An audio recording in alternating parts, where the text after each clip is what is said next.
Lisa Poushinsky, and I run the Kemptville Street Piano Concert Series in Eastern Ontario. I'm a music teacher. You can see some instruments hanging around here, and I'm looking forward to talking about some of the projects that I did for Slow.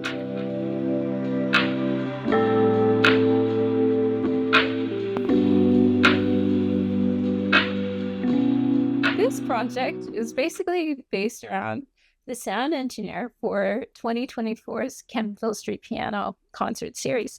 So Mikayla, when I first offered her the job, she said that she would enjoy having people job shadow her.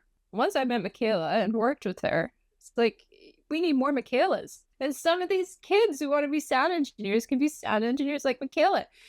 The fact that she's self-taught and she's an artist as well, I think is huge. Mikayla is a young woman of color. She's a DJ, and she's performing here at the National Gallery in Ottawa. So, I noticed as a performer that there weren't that many other women performing. I'll never forget, I played a show one time. I was on stage setting up, and the sound engineer guy said to me, "No girlfriends on stage, get off the stage, stop touching the electric guitar." I couldn't believe it. I say, well, that's my guitar. I never met a woman sound engineer, not until very recently, and I'm so happy to see that change.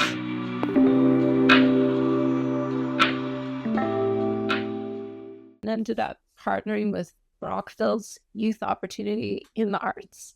They ended up paying for Mikayla's artist fees, and they brought members of their group to the library.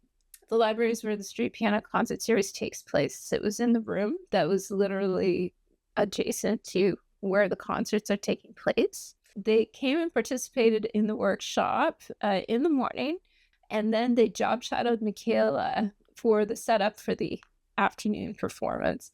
She covered basics of sound engineering, the steps that you go through when you are putting together sound. We ended up during the workshop working with just simple microphones and old-fashioned boards. The board Mikayla's holding is actually my old Mackie mixer. These are some of the attendees.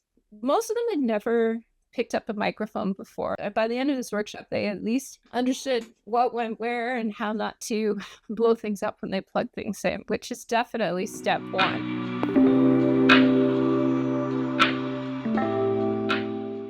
Advice for running art-related workshops in rural Ontario.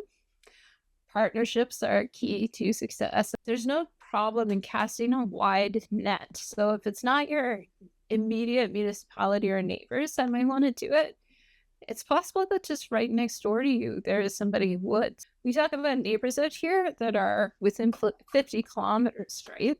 Once you know who the workshop is for and you're really able to figure out what your target audience is, you can look for help and funding from the groups who are specifically there to support that demographic. Make sure that you're paying your artists what they're worth, and if somebody who's involved in the project does it as a volunteer, gives you something for free, consider it as an in-kind donation and write down the monetary value of it.